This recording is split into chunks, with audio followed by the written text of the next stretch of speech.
पडवायचं माय मारून का नाही. पण एक विनंती काय की रमाई पत्रावर लिहितात की साहेब तुम्ही वेळेवर जेवण करा.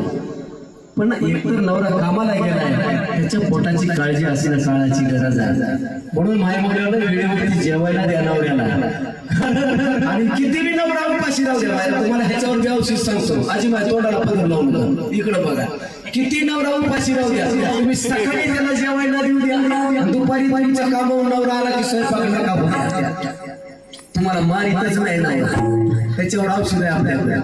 मारा नवरा किती रागा देऊ द्या, त्यानं जरी म्हणलं वाढवलं लवकर जेवायला, आपण एकच काम करायचं, 10 ते 15 मिनिट आपल्या आउट गोईंग पण ठेवायचं.